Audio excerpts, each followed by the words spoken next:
Muzarrar bidzahab. Muka surat 871 masa kita betis itu. Babul Muzarrar bidzahab. Wa qala al-Layth حدثني ابن أبي مليكة عن المسور بن مخرمة أن أباه مخرمة قال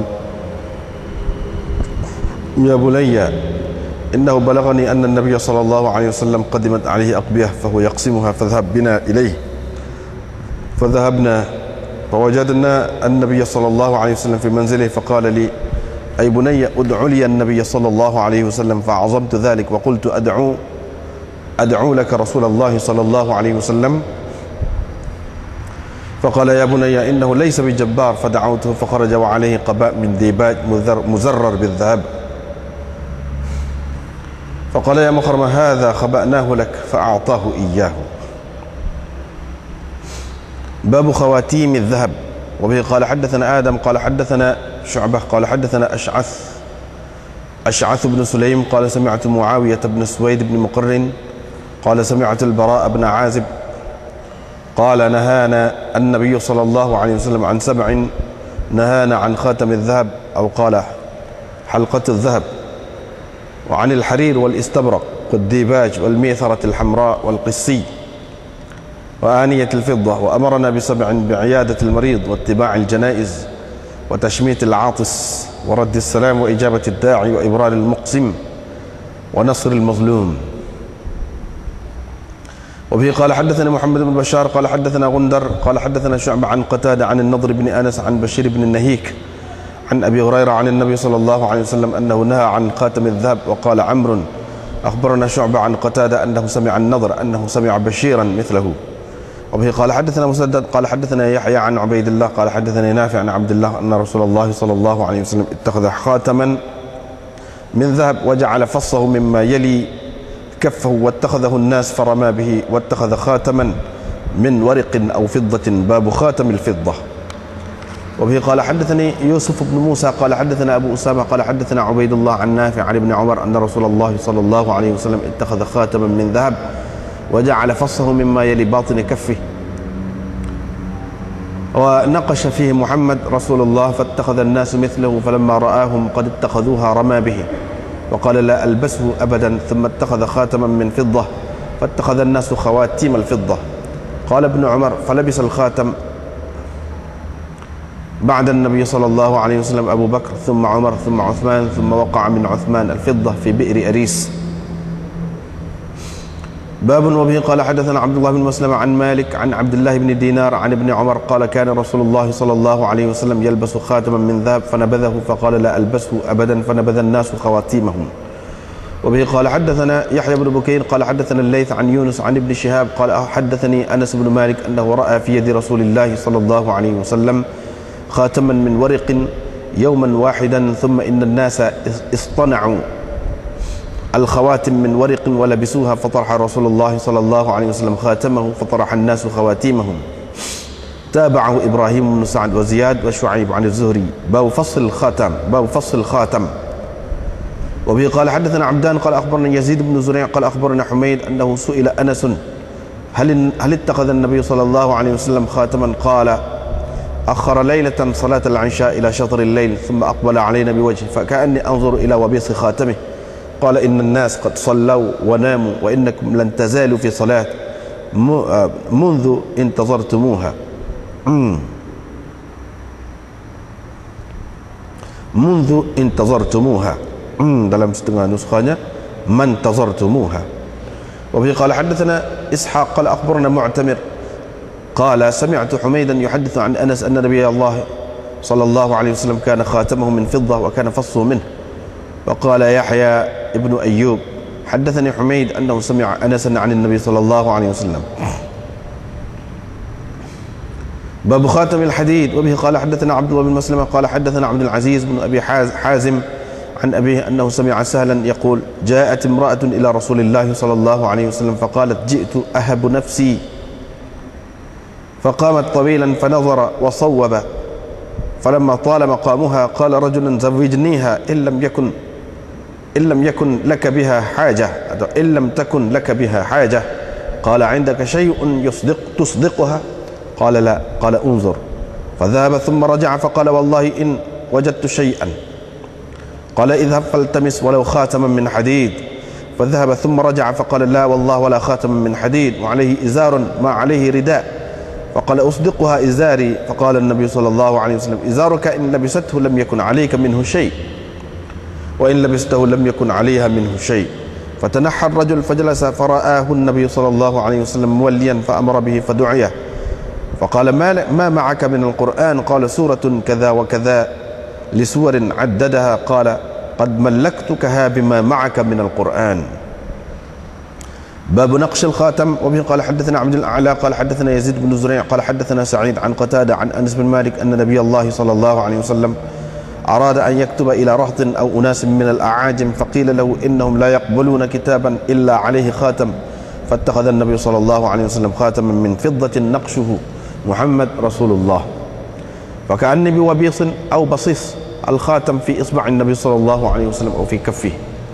وبه قال حدثنا محمد بن سلام قال أخبرنا عبد الله بن نمير عن عبيد الله عن نافع عن ابن عمر قال اتخذ رسول الله صلى الله عليه وسلم خاتما من ورق وكان في يده ثم كان بعد في يد أبي بكر ثم كان بعد في يد عمر ثم كان بعد في يد عثمان ثم حتى وقع بعد في بئر أريس نقشه محمد رسول الله. باب الخاتم في الخنصر. وبه قال حدثنا أبو معمر قال حدثنا عبد الوارث قال حدثنا عبد العزيز بن صهيب عن أنس قال اصطنع النبي صلى الله عليه وسلم خاتما فقال إنا قد اتخذنا خاتما ونقشنا فيه نقشا فلا ينقشن عليه أحد. قال فإني لأرى بريقه في خنصره. باب اتخاذ الخاتم ليختم به الشيء أو ليكتب به إلى أهل الكتاب وغيرهم.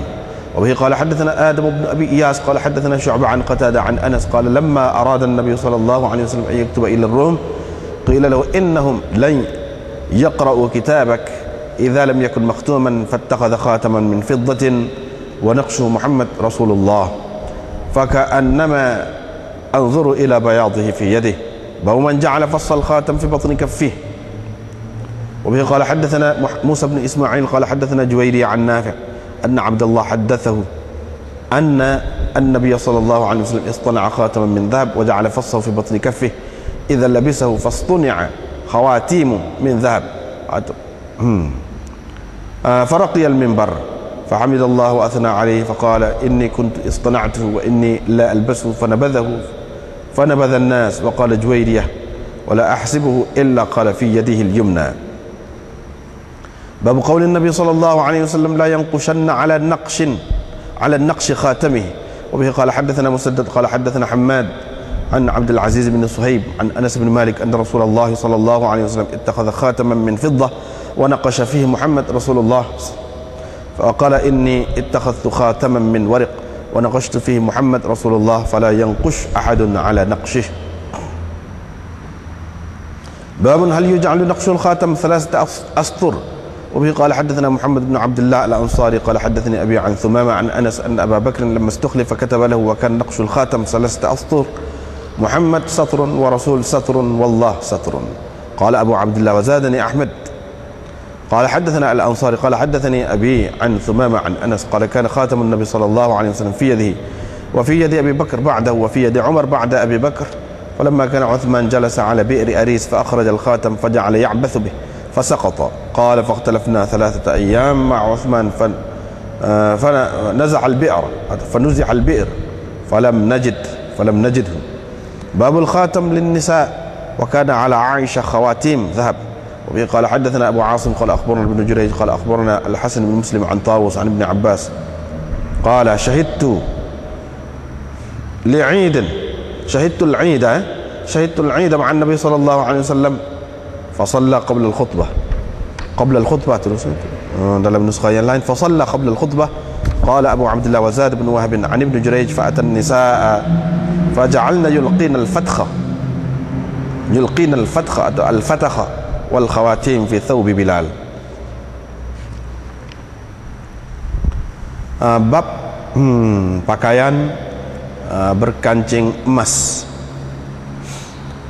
Dengan sanadnya Imam Bukhari meriwayatkan daripada Miswar bin Makhramah bahwa ayahnya Makhramah berkata, wahai anakku, bawalah aku aku sampai berita kepadaku, yakni aku mendapat tahu bahawa Nabi SAW telah menerima telah sampai kepadanya, yakni baju kelawar, jubah kelawar. Fahuwa yaqsimuha, dia sedang membahagikannya. Fadhhab bina ilai, bawalah aku pergi kepadanya. Fadhhabna, kami pun pergi. Kami dapati Nabi SAW berada dalam rumahnya. Dia pun berkata kepadaku, wahai anakku, panggillah untukku Nabi SAW. Saya pun berasa berat untuk berbuat begitu. Wa qultu, saya berkata, adakah patut saya nak panggil untuk engkau Rasulullah? Faqala ya bunayya, dia berkata, wahai anakku, innahu laysa bijabbar, dia bukan seorang diktator.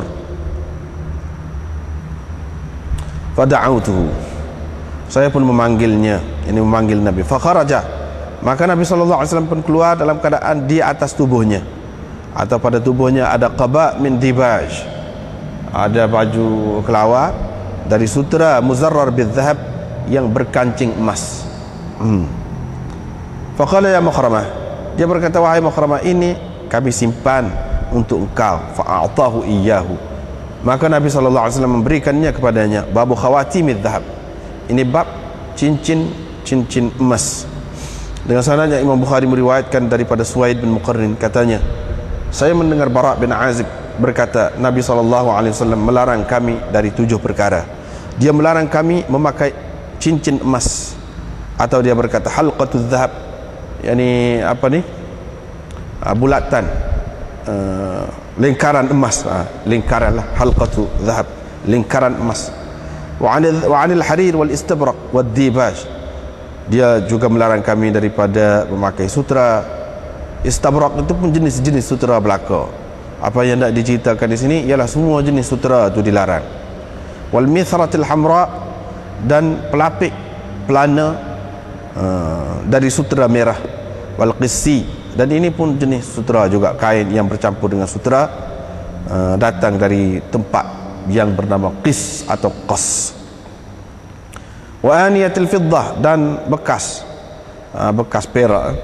Wa amara Nabi sab'in, dia memerintah kami melakukan 7 perkara, yaitu melawat orang sakit, mengikuti jenazah, mengucapkan yarhamukallah kepada orang bersin, ia mengucapkan alhamdulillah, itu makna tashmitil atis. Wa raddis salam, menjawab salam. Wa ijabatid da'i, dan menyahut jemputan, menerima jemputan. Wa ibradil muqsim, dan melepaskan orang yang bersumpah. Wa nasrul mazlum, dan membela orang yang dizalimi. Dengan sanadnya Imam Bukhari meriwayatkan daripada Abi Hurairah daripada Nabi SAW bahawa dia melarang daripada cincin emas. Dengan sanadnya lagi Imam Bukhari meriwayatkan daripada Abdullah bahawa Rasulullah SAW pernah memakai cincin emas, dan permata dia itu dia letakkan, dia pusingkan ke sebelah tapak tangan dia, tidak keluar, tapi mata tu pusing ke alik dalam tapak tangan. Wa ja'ala fassahu mimma yali kaffahu. Dan dia meletakkan, yakni memusingkan permata dia tu ke sebelah tapak tangan, ke dalam tapak tangannya. Wattakhadhahu an-nas, selepas itu sahabat-sahabat pun buat cincin itu. Farama bihi, Nabi SAW pun buat cincin itu. Wattakhadha khataman min wariq, dan dia memakai cincin dari wariq ataupun fiddah, perak. Bab khatamil fiddah, ini bab cincin perak. Dengan sanadnya Imam Bukhari meriwayatkan daripada Ibnu Umar bahawa Rasulullah SAW telah memakai cincin emas, dan dia pusingkan permata dia tu ke sebelah tapak tangan dia, batin tapak tangan, sebelah dalam tapak tangan lah, ke dalam tapak tangan dia. Wa naqasha fihi, dan dia mengukirkan padanya Muhammad Rasulullah. Orang ramai pun membuat seperti itu juga. Bila Nabi SAW melihat mereka telah membuatnya atau telah memakainya, rama bihi, dia membuangnya, sambil dia berkata, aku tidak akan memakainya buat selama-lamanya. Kemudian dia memakai cincin perak. Orang ramai pun buat cincin perak juga, pakai cincin perak. Qala Ibnu Umar, Ibnu Umar berkata, cincin itu selepas Nabi dipakai oleh Abu Bakar, kemudian Umar, kemudian Uthman, sehinggalah cincin perak itu jatuh dari Uthman, jatuh dalam telaga Aris. Babun, dengan sanadnya Imam Bukhari meriwayatkan daripada Ibnu Umar, katanya Rasulullah sallallahu alaihi wasallam memakai cincin emas. Selepas itu dia membuangnya. Faqala, sambil dia berkata, saya tidak akan memakainya buat selama-lamanya. Orang ramai pun masing-masing mereka membuang cincin-cincin mereka. Diriwayatkan daripada Anas bin Malik bahawa dia melihat di tangan Rasulullah sallallahu alaihi wasallam cincin perak sehari sahaja. Thumma inna an-nas yasna'u al-khawatim min warq. Selepas itu orang ramai pun buat cincin dari perak dan mereka pakai. Fataraha Rasulullah, bila Rasulullah sallallahu alaihi wasallam buang cincin dia, sahabat-sahabat pun buang juga. Bau fasl khatam, ini bab mata cincin lah kita panggil, permata dia tu. Apa dia kita panggil fasl, butir tu lah, butir cincin tu, mata cincin. Permata ni takut kita kata daripada permata saja, tidak mesti daripada permata, daripada apa-apa pun, daripada kayu kah, asalkan apa dia kita panggil butir yang diletak pada bunga dia. Itulah yang dimaksudkan dengan fas. Tidak mesti permata. Apa dia kita panggil dalam istilah Melayunya. Itulah fasl khatam, yakni permata cincin itu. Humaid At-Tabil menceritakan bahawa Anas ditanya, adakah Nabi SAW memakai cincin? Dia berkata, pada suatu malam dia mentakhirkan, melewatkan sembahyang isyak hingga ke separuh malam, tengah malam. Kemudian dia menghadap kepada kami. Faka'anni anzuru ila wabisi khatimi, semacam aku nampak lagi kilauan cincinnya itu. Ini cerita selepas Nabi SAW tak ada lah, jadi dia duduk nampak lagi.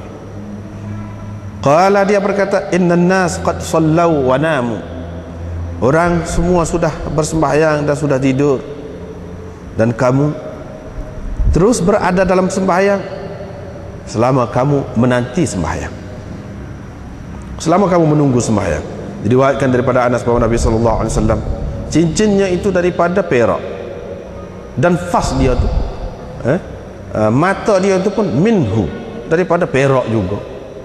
Mata dia tu pun daripada perak juga. Bab khatamil hadid, ini bab cincin besi. Dengan sanadnya Imam Bukhari meriwayatkan daripada Sahal, dia berkata, ada seorang perempuan datang kepada Nabi SAW. Dia berkata, saya datang untuk menyerahkan diri saya. Dia pun berdiri lama di hadapan Nabi SAW. Nabi SAW pun melihat kepadanya dan selepas itu menundukkan kepalanya. Falamma tala maqamuha, bila sudah lama dia tu berdiri, qala rajulun, ada seorang lelaki berkata, kawinkanlah saya dengan dia kalau engkau tidak berhajat kepadanya. Orang itu kata kepada Nabi SAW. Nabi SAW pun tanya, indaka syai' yusdiquha, adakah padamu sesuatu untuk dijadikan mas kahwin? Orang itu kata, tidak ada. Nabi SAW kata, pergi cari, pergi tengok. Orang itu pun pergi, kemudian balik. Dia pun kata, wallah in wajadtu syai'an, demi Allah saya tak dapati sesuatu apa pun, tak ada juga. Qala, Nabi SAW kata, pergilah cari walaupun sebentuk cincin perak, cincin besi. Orang itu pun pergi, kemudian balik mari pula. Faqala la wallah wala khataman min hadid, dia kata tak ada, sungguh kata dia tak ada sengoti, walaupun cincin besi pun tak ada. Wa alaihi izar ma alaihi rida, orang itu pakai kain, dia tak ada kain selimut pun, baju pun tak ada, pakai kain saja. Dia kata, saya boleh berikan kepadanya mas kahwin kain saya. Nabi SAW pun kata, kain engkau kalau dia pakai tidak akan ada apa-apa lagi di tubuhmu. Kalau engkau pakai, lam yakun 'alaiha minhu syai', tidak akan ada apa-apa dari kain itu padanya. Fatanahar rajul, orang itu pun beralihlah. Orang itu pun beralihlah daripada tempat itu. Fajalasa, lalu duduk nengung. Nabi SAW pun melihat dia sedang pergi. Baginda pun suruh orang panggil dia balik. Dia pun tanya, ma ma'aka minal Qur'an, sebanyak mana Quran ada padamu? Qala suratun kadza wa kadza, dia kata surah sekian. Kepada beberapa surah dibilangnya surah-surah itu, surah ni, ingat kata dia. Qala, Nabi SAW pun katakan kepada dia, qad mallaktuka bima ma'aka minal Qur'an, aku milikkan dia kepadamu dengan sebab Quran yang ada padamu. Dalam setengah riwayat yang lain, aku kahwinkan dia dengan engkau dengan mas kahwinnya Al-Quran yang ada padamu.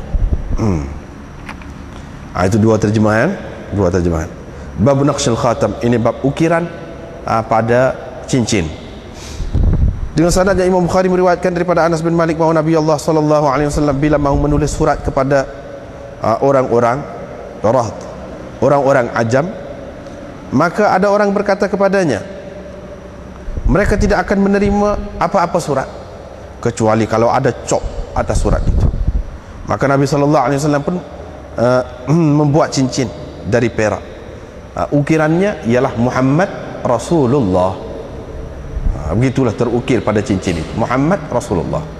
Semacam aku nampak lagi kilauan ataupun sinaran cincin di jari Nabi SAW, ataupun fi kaffihi, sinaran cincin itu pada dalam tapak tangan dia.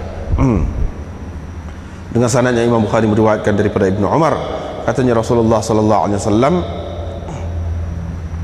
memakai cincin perak. Wa kana fi yadihi, dan cincin itu berada di tangannya lah. Kemudian selepas itu berada di tangan Abu Bakar, kemudian selepas itu berada di tangan Umar, kemudian selepas itu berada di tangan Utsman. Sehinggalah selepas itu ia jatuh, cincin itu jatuh ke dalam telaga Aris. Naqsnya, ukirannya ialah Muhammad Rasulullah. Yang terukir pada cincin itu Muhammad Rasulullah. Bab cincin di jari kelingking. Cincin di jari kelingking. Dengan sanadnya Imam Bukhari meriwayatkan daripada Anas, katanya Nabi SAW membuat sebentuk cincin. Yang ini dia tempah sebentuk cincin lah, faqala, dia pun berkata, kami telah membuat sebentuk cincin dan kami telah mengukir padanya dengan satu bentuk ukiran. Oleh itu janganlah sesiapa mengukir mengikut, janganlah ada sesiapa pun mengukir mengikut cincin itu. Qala, kata Anas, semacam saya nampak lagi bariqahu atau birriqahu, kilauannya fi khinsarihi, pada jari kelingking Nabi SAW.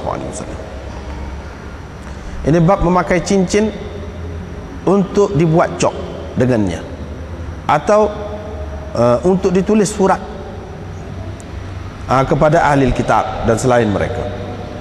Untuk ditulis surat menggunakannya kepada ahli kitab dan selain mereka. Dengan sanadnya Imam Bukhari meriwayatkan daripada Anas, katanya bila Nabi SAW mahu menghantar surat kepada orang Rum, dikatakan kepada baginda bahawa mereka tidak akan membaca suratmu ataupun kitaban, apa-apa surat, kalau tidak surat itu dicop. Maka Nabi SAW pun mengambil cincin perak, ukirannya Muhammad Rasulullah. Faka'annama anzuru ila bayadhihi fi yadihi, semacam saya nampak lagi putih cincin itu di tangannya. Bab man ja'ala fassal khatam fi batni kaffi, bab orang yang memutarkan permata cincinnya itu ke dalam tapak tangannya.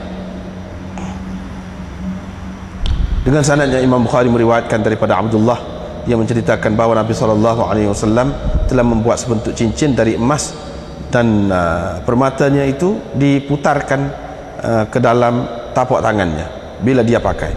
Fastuni'a khawatim min dhahab, maka sahabat-sahabat membuat cincin-cincin emas.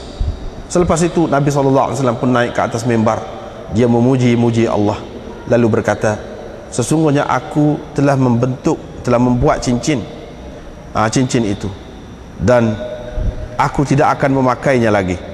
Fanabadhahu, dia pun buang cincin itu. Fanabadhan nas, sahabat-sahabat pun buang semua. Faqala Juwairiyah wala ahsibuhu, dan saya rasa dia tidak kata kecuali dia kata, perawi ni kata, siapa ni, Abdullah ni, dia kata cincin itu berada di tangan kanannya, di tangan kanan Nabi SAW. Dia pakai sebelah tangan kanan. Bab kata-kata Nabi SAW, jangan ada sesiapa pun mengikut ukiran cincinnya. Dengan sanadnya Imam Bukhari meriwayatkan daripada Anas bin Malik bahawa Rasulullah SAW telah memakai cincin perak, dan dia ukir pada cincin perak itu Muhammad Rasulullah. Wa qala, dan dia berkata, inni ittakhadtu khataman min wariq, saya telah memakai cincin perak dan saya telah ukir padanya Muhammad Rasulullah. Janganlah sesiapa mengukir mengikut ukirannya. Babun hal yuj'alu naqshul khatam salasta astur. Bab, bolehkah dibuat ukiran cincin itu dalam bentuk 3 baris? Dengan sanadnya Imam Bukhari meriwayatkan daripada Anas bahawa Abu Bakar bila dilantik sebagai khalifah telah menulis surat kepadanya. Wa kana naqshul khatam, cincin itu dalam 3 baris. Muhammad 1 baris, Rasul 1 baris, dan Allah 1 baris. Ada riwayat daripada Anas dalam tarik yang lain, dia kata cincin Nabi SAW itu berada di tangannya, dan di tangan Abu Bakar selepasnya, di tangan Umar selepas Abu Bakar. Bila Sayyidina Uthman duduk di atas telaga Aris, dia pun mengeluarkan cincin itu lalu bermain-main, memutar-mutar cincin itu dengan tangannya. Fasaqata, lalu cincin itu terjatuh. Qala fakhtalafna, kata perawi ni Anas ni, kami pergi mari 3 hari, pergi mari bersama dengan Uthman, lalu dikirah telaga tu, dibuang air telaga tu. Falam najidhu, tetapi kami tidak menemuinya. Babul khatam, ini bab cincin untuk perempuan. Aisyah memakai cincin emas. Wa kana ala Aisyah khawatim dhahab, mana di jari Aisyah ada khawatim, yakni cincin emas. Cincin emas, bukan satu, jamak. Dengan sanadnya Imam Bukhari meriwayatkan daripada Ibnu Abbas, saya menyaksikan hari raya bersama Nabi SAW. Baginda bersembahyang hari raya sebelum khutbah. Abu Abdullah berkata, Ibnu Wahab menambahkan daripada Ibnu Jurayj, yaitu Nabi SAW pergi selepas itu kepada orang-orang perempuan, faja'alna yulqina al-fatakh wal khawatim fi bithawbi Bilal. Mereka pun mula mencampakkan fatakh, yakni cincin apa ni fatakh ni, orang kita panggil belah rotan. Cincin belah rotan. Belah rotan adalah ke mana? Lingkaran cincin, tak ada pun mata. Tak ada mata. Bulat-bulat gitulah. Supaya dengan dia megang anak koci gitu. Wal khawatim fi thawbi Bilal, dan cincin fi thawbi Bilal, dalam kain Bilal. Ada juga ulama menterjemahkan fatakh itu dengan makna gelang kaki. Ada juga fatakh itu banyak makna dah. Salah satunya yang anda sebut tadi, iaitu cincin belah rotan. Ini habislah situ, kita balik semula. Babul muzarrar bidzahab. Baju ni, kancing dia ni, ni nak cerita pasal pakaian lagi. Pakaian berupa baju. Kalau baju ni kancing dia tu kancing emas, boleh ke tidak? Boleh. Cuma orang lelaki tak boleh guna lah waktu tu. Lepas tu Nabi SAW bagi kepada ni Makhramah ni, sudah berapa kali dia kata sudah jumpa hadis ni. Bagi tu tidak semestinya untuk dia pakai, tapi Nabi SAW keluar tu dalam keadaan ada di tubuh dia. Ada di tubuh dia tu tidak bermakna dia pakai. Dia pegang, orang jual pegang kan, dia letak di tubuhnya. Tunjuk, pergi tunjuk. Dia lekatkan di tubuh dia. Ni baju tu dia lekat. Ni comel, kata dia. Kami simpan. Saya simpan untuk kau dah lah ni, kata dia. Simpan. Bukan Nabi SAW pakai, tak apa lagu tu, tidak pakai namanya. Walaupun ada apa ni kancing mah, walaupun apa ni kain itu, baju tu, baju sutera, Itu bukan makna pakai letak di tubuh. Bukan dia masuk tangan ke apa masuk dalam tubuh, tidak. Lepas tu dia bagi kepada mahramah, tidak bermakna nak suruh dia pakai, tidak. Atau satu lagi boleh jadi, kalau nak kita kira andaian, boleh jadi pada masa itu belum haram lagi sutera dan emas itu, boleh jadi. Tetapi yang jelasnya tidak begitulah, tidak gitu. Habislah bab pakaian, bab baju gapo ni habis. Timbul pula cerita bab cincin.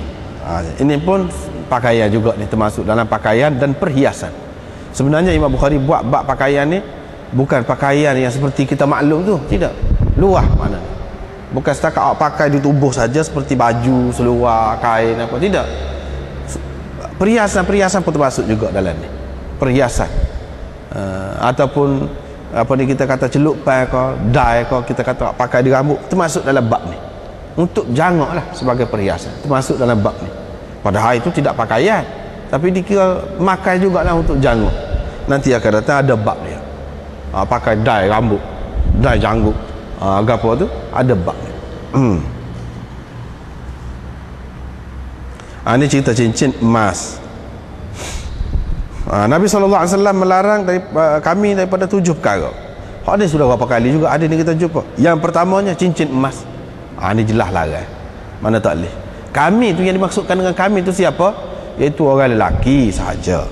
Orang perempuan, saat ni yang kita baca saat ni, bab terakhir saat ni, cincin untuk perempuan. Aisyah pakai cincin emas, mana tak apa. Orang-orang lain pun, bukan Aisyah saja boleh, orang lain pun boleh pakai cincin emas, tapi orang lelaki tak boleh. Inilah dalilnya, iaitu tak boleh pakai cincin emas bagi orang lelaki. Ini dia dalilnya. Cuma kalau kita baca dalam kitab-kitab fiqh apa tu, dia termasuk dalam bab lain pula. Kitab-kitab fiqh, kitab fiqh dia kata untuk kanak-kanak boleh pakai emas, lelaki, kanak-kanak lelaki, hak tak belum balik lagi, bolehlah kalau nak pakai. Molek tak usah pakai, senang. Tak ada khilaf lah kalau lagu tu, jaga khilaf tu. Tapi kalau nak ambil khilaf, ada lagi di situ. Lepas tu pakai dalam bentuk cincin. Tapi kalau orang zaman dulu kan dia buat gigi emas, gigi emas itu boleh, lelaki boleh, lelaki pun boleh pakai gigi emas. Sebab apa? Ada hadis yang lain. Ada seorang sahabat tu gigi dia hidung dia tu buruk, hidung dia buruk. Bila begitu dia tanya Nabi SAW, boleh kau pakai hidung palsu? Boleh, Nabi kata. Dia pun pakai hak perak, kabus. Bila dia pakai hak emas, tidak molek. Nabi SAW benarkan dia pakai emas, hidung emas. Menunjukkan hak tu boleh lah. Begitu juga gigi emas ke apa tu boleh.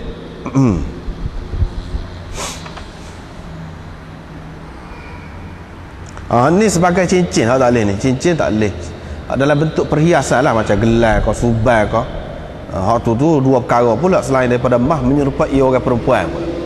Nabi SAW tak pernah pakai subai tu, tak pernah pakai tali tekuk emas kau, gelar emas kau, tak aja. Kalau hak pernah ada pun cincin emas. Inilah ceritanya. Hak kemudian yang kita baca tadi. Tapi hak dalam hadis mula-mula ni jelas menunjukkan dia larang dah, dia tak bui dah pakai cincin emas. Hak lain-lain tu serupalah, sebelum pada ni sudah jumpa dah larang daripada sutera gapo tu, seperti yang kita sudah bincang dah sebelum pada ni, iaitu berkenaan dengan hikmah dan falsafah dia tu tak jadi serupa dengan orang perempuan. Dan habis belanja tak tutup pasar, habis belanja tak tutup pasar, jadi jangok seperti perempuan, dan itu sesuai dengan orang perempuan, perhiasan-perhiasan yang lebih-lebih tu. Pernah seketika dulu Abdullah kata Nabi SAW pakai cincin emas, tetapi mata dia tu dia pusing kok dalam. Mata dia pusing kok dalam. Sebab apa? Pusing kok dalam. Tak siwi nampak nyohu. Kita kata nyohu. Megah-megah. Walaupun pakai, tetapi dia pusing kok dalam. Takut-takut jadi nampak nak menunjuk-nunjuk. Ada pun orang hak pakai tu Dia pakai memang sengaja nak itulah muka mata tu apa pusing kok dalam. Pusing kok dalam tu dengan maksud tu. Mula-mula itu pun setara tu pun mula-mula tu mata pusing kok dalam. Tapi lah cincin tu. Mata pusing kok dalam. Orang lain pun dia sahabat-sahabat ni ikut Nabi. Bila Nabi buat lagu tu dia buat. Dia pun buat cincin juga. Lepas pada tu Nabi SAW pun ramah ni bukan pekong kok si. Bukan pekong kok si tahu dalam tu siapa. Dia tidak layak lagu tu. Buat lah ramah ni makna buat. Dia buat, dia tidak pakai. Lepas tu dia pakai cincin perak pula. Cincin perak. Lepas pada cincin emas, cincin perak pula. Dah sebut perak tadi, cincin perak pula. Nabi SAW mula-mula pakai cincin emas. Lepas tu mata dia tu dia pusing. Ke dalam tapak tangan dia. Wa naqasha fihi Muhammad Rasulullah. Dan dia ukir padanya Muhammad Rasulullah. Orang pun pakat buat lagu tu. Bila dia tengok orang pakat buat lagu tu, dia pun buat. Dia pun kata aku tak saya pakai sama dah. Lepas tu dia pun pakai hak perak pula.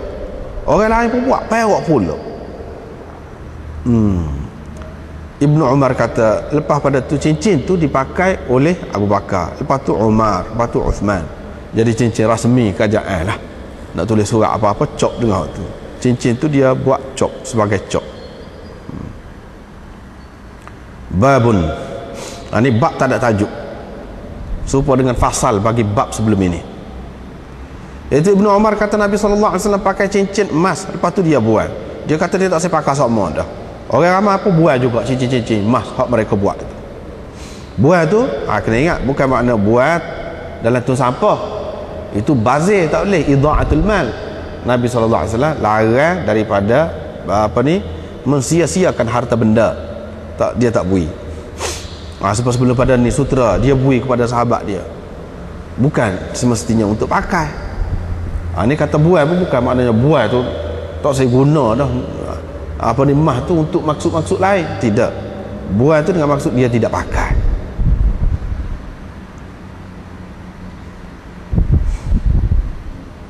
Anas bin Malik kata dia tengok di tangan Rasulullah SAW cincin perak 1 hari saja. 1 hari saja. Lepas tu orang pakai buat cincin perak. Mereka pun pakai. Rasulullah SAW pun buat cincin dia. Lepas tu sahabat-sahabat pun buat. Hak ni hak mana ni? Cincin emas kau pula? Dak cincin emas tu buat dah hak tu. Hak perak pula ni. Bila pakai pakai tu dia buat pula. Cincin hak mana pula ni buat ni? Sedangkan cincin tadi kan Abu Bakar pakai, Umar pakai, Uthman pakai selepas dia. Ni cincin mana? Ni cincin lain pula. Kesimpulannya Nabi SAW ni dalam sejarahnya ada beberapa cincin yang dia pernah pakai. Cincin emas pada tu dia tak pakai. Cincin perak dia ada juga pakai. Hak ni mata dia mata akik. Mata akik. Akik Yamani. Lepas pada tu orang pakai pula. Buat pula tu. Buat pula tu. Lepas tu hak dia untuk pakainya iaitu cincin yang berukir pada bahagian mata dia tak ada mata. Bahagian itu tu dia ukir situ. Macam cok. Cok. Di itu bulat gitu. Bulat gitu. Hak tu lah sebagai mata dia. Muhammad Rasulullah dia cok tengok tu. Hak tu pakai cincin perak. Hak tu dia tidak buat. Hak Anas kata semalam saja dia akan pakai ni, yauman wahidah, sehari saja ni. Hak ni cincin hak sah lagi. Inilah bagi ulama-ulama yang mengatakan tak elok pakai cincin ni, tak ada. Tak boleh sebab Nabi SAW pun pakai sehari saja. Hanya untuk menunjukkan harus. Untuk menunjukkan harus. Adapun buat selama-lamanya, lama-lama dia pakai, hak tu kerana keperluan untuk cop. Untuk cop, bukan untuk jangok orang kata. Bukan untuk perhiasan. Bukan untuk perhiasan. Tetapi ulama-ulama bahas pula lah, bahas ni adalah hak kata boleh, ada hak kata tak boleh, ada hak kata khusus dengan pemerintah saja. Sini kalau kita tengok daripada buka surat sebelah ni, nombor 3 buka surat sebelah ni, 873. Fala yanqushanna 'alaiha ahad sababun nahi, sebab Nabi SAW larang ni, ada orang buat lagu tu. Bila dia buat cincin dia tu Muhammad Rasulullah, sahabat-sahabat buat gatek lagu tu. Sedangkan maksud dia je untuk nak tulis surat tu, surat rasmi ni. Kalau pakat buat lagu tu, boleh jadi orang akan palsukan surat pula, mana tahu. Pok-pok munafik kau siapa kau akan palsukan surat tu, cok. Dengan sebab ini dia larang. Larang ni maknanya, larang ni perintah daripada pihak kerajaan lah, tak benar. Dikira salah lah. Dikira salah. Lepas tu nombor 4 ni. Lamma ra'au an-nabi sallallahu alaihi wasallam, bila mereka tengok Nabi sallallahu alaihi wasallam pakai cincin, waqad tamassaka bi hadzal hadis, dan hadis hak sani hak kita baca sani sehari saja dia pakai. Orang yang menegah pakai cincin ini, dia pegang dengan hadis ni lah, kecuali kepada pemerintah. Sedangkan hadis Abi Raihanah ada diriwayatkan dalam Musnad Ahmad dan Abu Dawud dan Nasa'i, iaitu Nabi sallallahu alaihi wasallam naha 'an lubsil khatam illa lidhi sultan. Dia kata Nabi SAW melarang memakai cincin kecuali kepada pemerintah. Hak ni dia pegang dengan hak ni. Tetapi jumhur ulama mengatakan harus berdasarkan hadis Anas yang lalu. Dan hadis Abi Raihanah tu ulama bahas, dia kata hadis itu dhaif. Hadis itu dhaif, tidak boleh dijadikan hujah. Hak kata tak boleh pakai, hak Nabi SAW larang tu dalam hadis Abi Raihanah. Dan kalau diandaikan hadis itu sahih pun, maka dilarang pakai ni kepada selain pemerintah, iaitu cincin yang merupakan tanda khusus bagi pemerintah itu. Hak tu tak boleh. Kalau cincin biasa-biasa ni tak apa. Hak cincin yang merupakan cok, buat cok serupa dia juga, sehingga boleh mengelirukan. Hak tu hak tak bolehnya.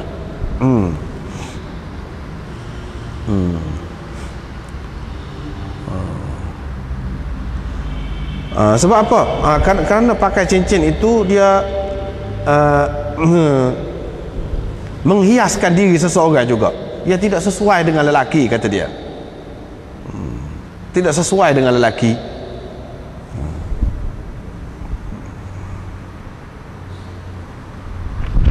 Tetapi kebanyakan ulama mengatakan haruslah pakai cincin itu, harus. Setengah-setengah ulama dia kata, dia pergi jauh lagi, dia kata sunnah Nabi SAW. Tetapi itu pada anak tidak kurang tepat. Memanglah kalau nak kira Nabi SAW pernah pakai tu, ya kita terima. Tapi Nabi SAW tak pakai tu. Hak dia pakai tu hak lain. Hak tu hak nak buat cok tu ada sebab. Hak cincin hak lain. Walaupun hak perak dia tak pakai. Hak dia pakai hak ni lah Anas kata 1 hari saja. Untuk menunjukkan harus. Tetapi kalaulah ia lebih baik, tentulah Nabi SAW pakai sama. Sampai mati hak nak buat cok ni suku, hak untuk perhiasan dia suku, tapi dia tidak pakai. Ini menunjukkan Nabi SAW lebih suka tidak pakai, dan lelaki tidak pakai cincin. Itu lebih dia suka daripada cara dia. Hak dia pakai itu suku, dia pernah pakai tu, tapi pakai pun sehari. Hak cincin emas tu jelas dah, tu memang dia tak pakai dah. Hak perak ni pun hak ada mata, hak tu dia tidak pakai. Bermakna lebih baik kepada kita tak pakai juga, lebih baik. Kalau nak pakai boleh, bukan tak boleh, harus. Walau bagaimanapun perkara ni ada khilaf, setengah-setengah ulama tak boleh pakai. Dan anak sendiri secara peribadi lebih nampak kot tu lah, lebih baik tidak pakai. Untuk lelaki lah. Kalau perempuan molek pakai, perempuan molek pakai. Lelaki kurang molek lah, kurang molek. Kalau molek tentu Nabi SAW pakai sama. Lepas tu hak cerita banyak-banyak lagi tu. Hak kalau pakai mata delima tak akan miskin orang tu. Ada dalam kitab kita ada maudhu' tu. Dalam kitab kita ada maudhu'.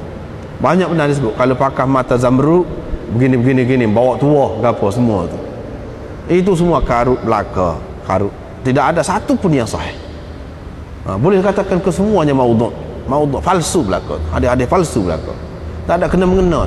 Ada pula dikatakan hadis lah semayang pakai cincin ni ada kelebihannya, boleh pahala banyak. Itu semua karut belaka. Tak ada kena mengena tu. Tak ada. Hak sebetulnya sekarang ni ya, dalam Bukhari ayat sekarang ni Dan yang jelasnya dia pakai sari. Dia pakai sari.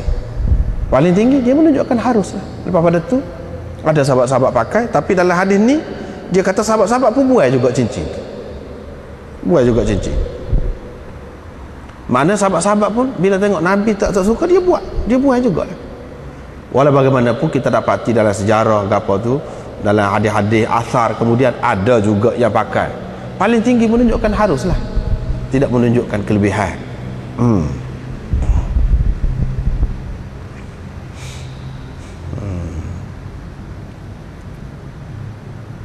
Ini bab permata bagi cincin. Kita pakai cincin tu cincin apa dia tak ada mata kau boleh hak mata. Kalau nak pakai ada mata pun tak apa, boleh. Inilah. Tetapi hak ni dalam hadis ni dia sebut mata tu mata daripada perak juga. Mata daripada perak juga. Boleh jadi hak ni yang dikatakan mata daripada perak ni hak ukiran dia tu dah. Hak ukiran nama dia Muhammad Rasulullah, mestilah dia buat bulat kan. Hak ni lengkar ni hak nak masuk ni. Lepas tu datang tu dia buat bulat lah tanah dia tu. Hak tu daripada perak juga. Itulah yang dimaksudkan mata. Bukan maksud mata tu mata zamrud ke apa dak. Ni mata dia tu daripada perak. Bukan makna mata tu bulat ke ataupun tiga segi ke panjang ke. Tidak makna lagu tu.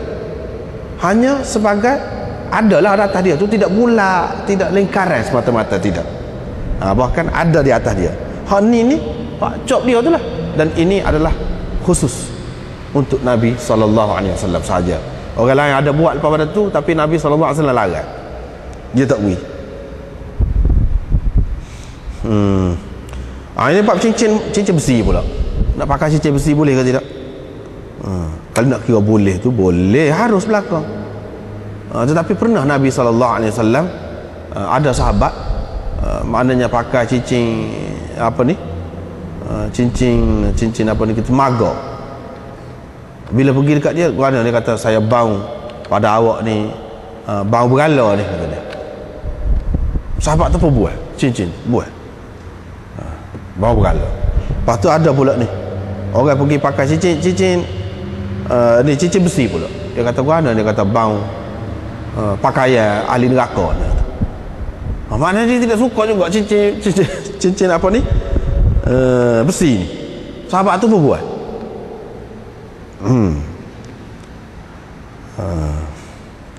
Jadi kalau kita mengambil kira hadis-hadis itu, maknanya Nabi SAW tak apa kenal lah. Kalau boleh tak usah pakai. Sebab itu anak kata pada anak apa, lebih baik tidak pakai kepada lelaki. Lebih baik tidak pakai.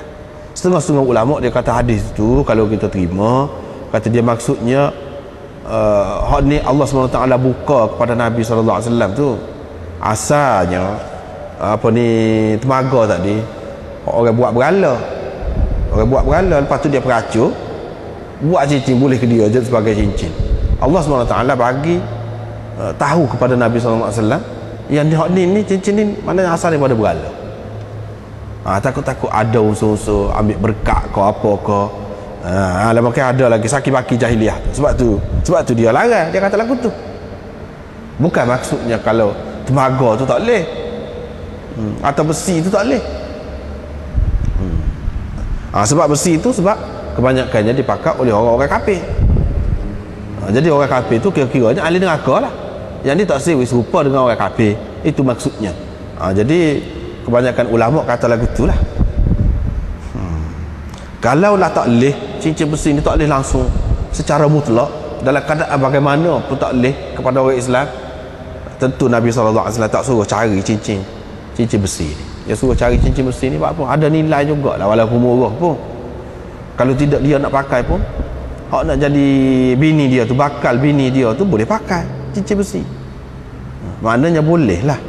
Kalau tidak tak ada nilai. Nak jadi mas kahwin lagu mana dah tak ada nilai.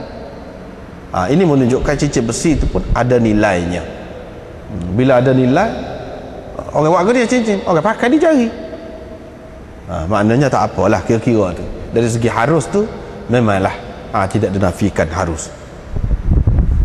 Lepas tu cerita ni kita sudah banyak kali dah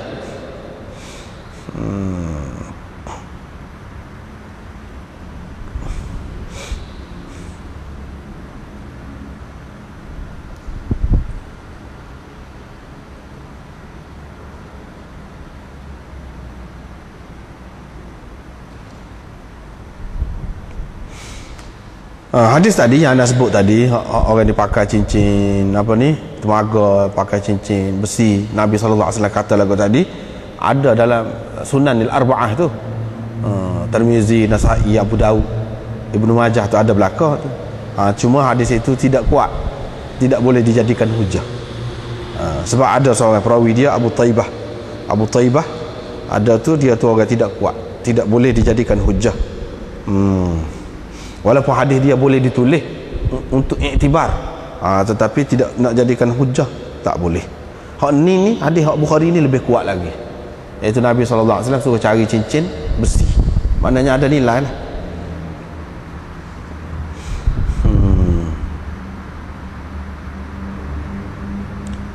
Lepas tu Nabi SAW kata kalau nak pakai cincin, adalah riwayat dhaif tadi, dia kata buatlah daripada perak, buatlah daripada perak.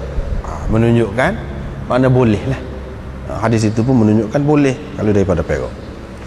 Tetapi seperti yang anda katakan tadi, kalau nak mengambil kira sebab Nabi SAW tak bagi tu pakai hak tembaga ataupun hak besi, maka sebab itu ada juga pada hak perak pun. Orang kafir ada juga pakai hak perak. Lepas tu berhala pun ada juga orang buat daripada perak. Tidak tembaga saja. Kesimpulannya bila kita pergi campur tolak, dia harus belaka, kecuali hak tak harusnya emas lah, emas kepada lelaki. Dan hadis ini kita sudah jumpa dah. Ada rasa tidak perlu nak bincang panjang, sudah bahas dah. Apa makna Nabi SAW kata aku milikkan dia kepada engkau? Mana boleh kau beri milik ni, mana macam boleh jual milik perempuan tu, jadikan milik dia. Jawabnya tidak begitu. Bukan milik di sini dengan arti seperti memiliki hamba sahaya, tidak. Ini bahasa kiasan lah, bahasa sastra, orang kata bahasa sastra. Misalnya kita kata kepada kekasih kita, engkau adalah milikku. Milikku tu bukan makna sepemilik barang, milik rumah, milik kereta ke apa, tidak dah lagu tu. Dalam riwayat yang lain pula, kebanyakan riwayatnya perawi-perawi dia tu kata gini, qad zawwajtukaha, aku telah kahwinkan engkau dengan dia. Maknanya malaktukaha ni maknanya nikahkanlah, kahwinkan. Bima ma'aka minal Quran, ba' situ ba' muawadah ataupun ba' badaliyah. Imam Syafi'i pegang tu. Imam Abu Hanifah kata ba' tu bukan ba' badaliyah, ba' iwab, tetapi ba' ni ba' sababiyah. Situ khilaf pendapat tu situ. Dulu sudah bicara. Bolehkah Quran ni mengajar Quran ataupun benda-benda yang seumpama itu dijadikan sebagai mas kahwin? Khilaf. Imam Abu Hanifah, Imam Malik kata tak boleh. Hadis ni ini khusus untuk sahabat ni, kata dia. Imam Syafi'i kata boleh. Sebab ada nilai dia.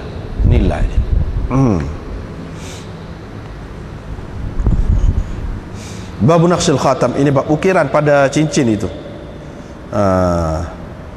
Asas silahnya Nabi SAW buat cincin dia berukir Muhammad Rasulullah tadi, sebab bila sampai ketika nak tulis surat kepada raja-raja ataupun pembesar-pembesar ajam ni, sahabat-sahabat kata pemerintah-pemerintah dia tak terima surat sebagai sesuatu yang rasmi kecuali kalau ada cop.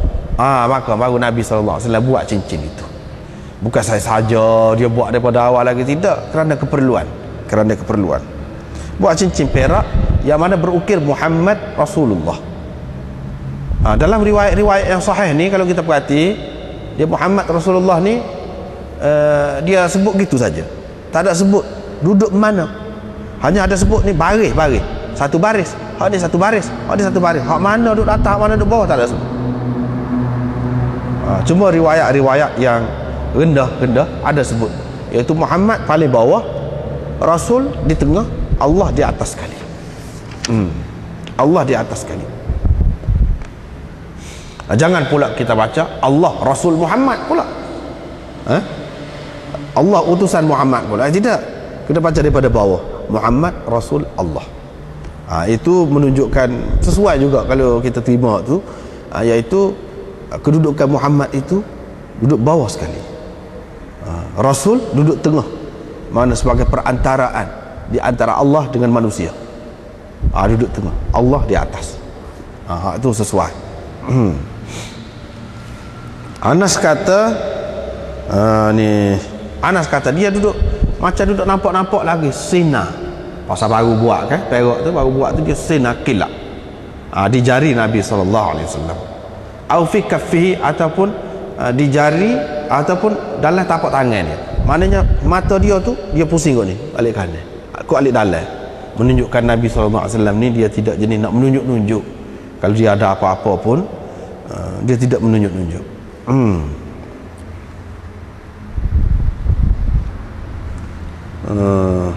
Lepas tu cerita ni cincin tadi diwarisi sebagai hak kerajaan lah oleh Abu Bakar. Lepas tu sampai kepada zaman Sayyidina Osman, jatuh dalam telaga Aris. Jatuh tu pakak cari tak jumpa pak sudah.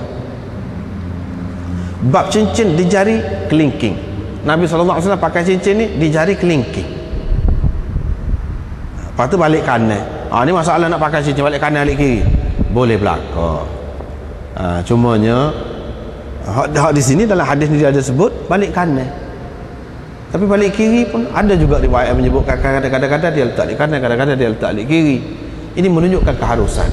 Ya tak boleh balik kiri itu sebab apa? Sebab kita sehingu balik kiri juga. Lepas tu dia ada Muhammad Rasulullah, sebab tu dia pakai balik kanan. Ada sebab. Kalau mata biasa gini tak ada gapo. Lepas tu terutama kalau tak pecah pula cincin tu ketika basuh najis gapo tu tak molek benar lah bagi dia. Tetapi pada ketika dia dalam keadaan biasa, dalam keadaan suci, ada juga ketika dia bubuh jajaran untuk menunjukkan tak apa, walaupun ada Muhammad Rasulullah pun nak letak di kiri ni asalkan cuci. Tetapi lebih baik takut-takut kita terlupa ke pakai balik kanan. Lepas tu dia pakai di jari kelingking. Apa pakai jari kelingking? Tidak pakai tengah. Sebab biasanya manusia ni apabila dia ini khusus dengan cincin Nabi SAW ni lah, bukan orang lain nak pakai mana-mana pun lah gila. Tetapi kalau zahirnya kita tengok dia pakai jari kelingking, kita pakai jari kelingking juga pun boleh juga. Tapi nak kata lebih baik pada anak tak nampak begitu. Sebab apa? Cincin Nabi SAW ni khusus dengan dia ni, ada Muhammad Rasulullah. Sebab apa dia pakai jari kelingking? Sebab biasanya apabila kita kerjakan, kita ni guna ni hak utama, hak kuat. Lepas tu hak ni dia jauh ni.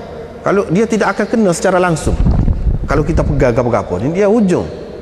Tujuannya untuk lebih terpelihara cincin itu daripada terkena sesuatu yang mungkin akan jadi semacam penghinaan. Kepada cincin Nabi SAW ni. Kalau cincin-cincin lain tak apa, tak ada kau satu.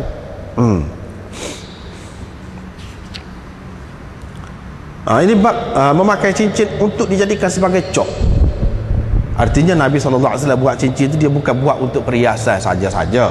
Tapi kalau orang lain untuk perhiasan harus boleh. Cuma kita kata tadi tidak lebih baik. Sebab apa? Nabi SAW kalau dia pakai pun dalam keadaan perlu ni, pusing mata dia tukuk dalam.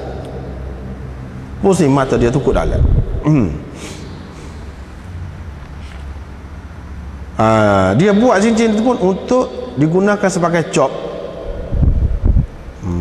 Ini serupa lah tadi. Ini bab orang yang pusing mata dia tu ke dalam tapak tangan dia. Apa tujuan begitu? Tujuannya ialah untuk tak saya menunjuk-nunjuk supaya tidak nampak kelebihan tu, nampak lebih.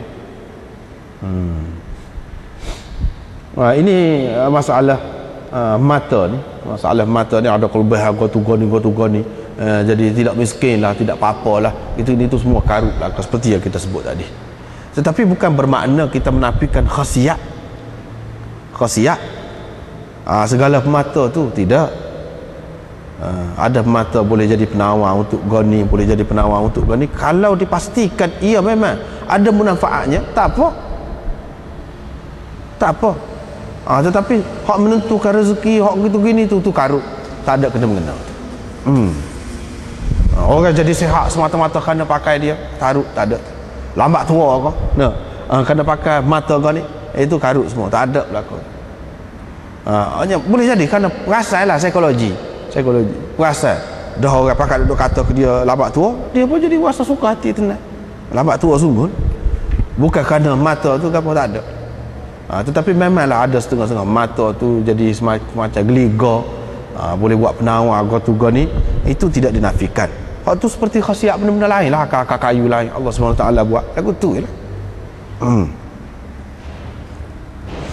Cuma untuk mudah kita kata, kita pakailah terah gapo dia mata tu, dan mengikut bomo-bomo, dia kata ada khasiat dia untuk jadi penawar ular ke, kena jengking kala ke. Kalau lagu tu kita pakai di jari kita supaya senang, bila perlu kita asah sapu. Itu tak apa kalau lagu tu. Memang dia akui khasiat dia tu. Kalau tak bolehnya kita tak tahu apa, semata-mata cerita saja. Itu tak boleh. Kalau lagu tu dia akan jadi timbul khurafat pula. Mari orang lain pula kata, awak tak boleh, awak lahir pada bulan sekian-sekian, tidak sesuai mata zamrud ni dengan awak sesuai mata goni pula. Susah. Awak pakai selama mana dah? Ni menjejaskan kesihatan awak ataupun perniagaan awak sekian lama buat pakai cincin tu. Pula. Tu tak sih. Benda-benda karut lagu tu.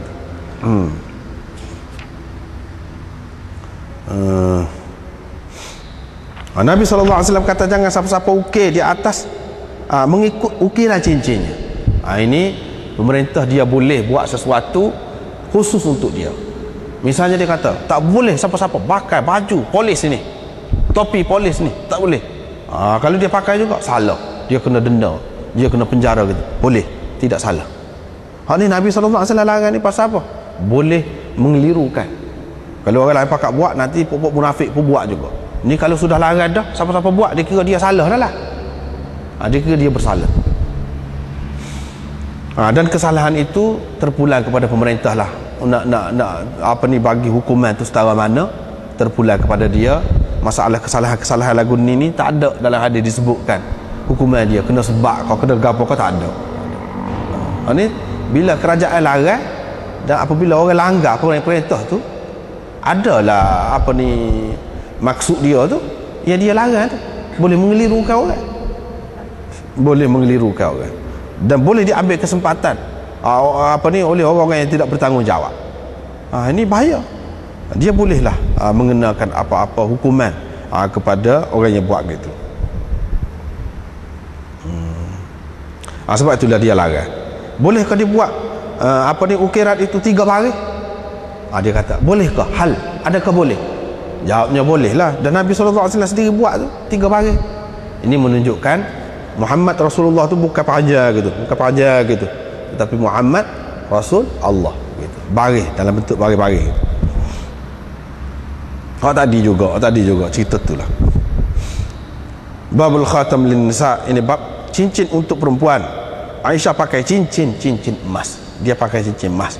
Mana perempuan boleh. Tadi semua kata tak boleh gitu gini banyak perkara tadi. Duduk bahas tu untuk orang lelaki. Kalau orang perempuan memang tak apa. Molek lah. Kalau kita ada pitih kat, beli kepada bini kau, anak kau, pakai cincin emas, molek lah. Gelai kau, molek lah, sesuai untuk dia. Sutera kau, ikutlah. Dah kita ada pitih. Tak apa hak tu. Tapi hak sebelum ni dia cerita tentang sutera, tentang emas ke apa ni, tak boleh untuk lelaki. Ni hadis ni kita sudah jumpa berapa kali dah juga. Nabi SAW semaya hari raya, sebelum khutbah. Lepas pada tu dia pun khutbah kepada lelaki. Oleh kerana perempuan ni duduk jauh belakang, dia pergi dekat perempuan, dia pun bagi nasihat kepada perempuan. Maka perempuan-perempuan itu pun bagi ni kebajikan lah, kita kata derma, kebajikan dalam bentuk apa? Dalam bentuk cincin, subai, dia bubuh dalam kain. Bila duk olah kain, buka kain. Jadi di sini dalam hadis disebutkan khawatim, cincin. Maknanya di kalangan perempuan tu ramai yang pakai cincin. Cincin ke apa dia? Dia tahu, ya sini cincin kau dia. Dalam tajuk tu dia kata Aisyah pakai cincin emas. Dah kalau Aisyah ummul mukminin pakai cincin emas, orang lain dia pakai cincin emas jugalah kira-kiranya. Situ Imam Bukhari tu cara dia halus. Walaupun di sini tak ada sebut cincin emas, tapi dia kira faham sendiri lah. Dah perempuan boleh pakai cincin emas, kira-kiranya hak bagi tu hak banyak, harga dia, nilai dia tinggi lah. Hak nilainya tinggi, apa dia? Emas lah. Kalau bagi tu bagi, hak tak pakai apa ni, cincin apa dia kita kata besi tadi, harga dia tak ada nilai. Tentu sekali hak bagi tu hak ada nilai tinggi, nilainya hak nilai tinggi tu apa dia? Emas. Babul qala'ib was-sikhab lin nisa. Ini bab apa ni, tali leher pula, tali leher pula, kalung dan sebagainya. Itu akan datanglah. Wallahu a'lam. Wa akhirul a'lam. Alhamdulillah. Subhanakallah. Wa bihamdika asyhadu an la ilaha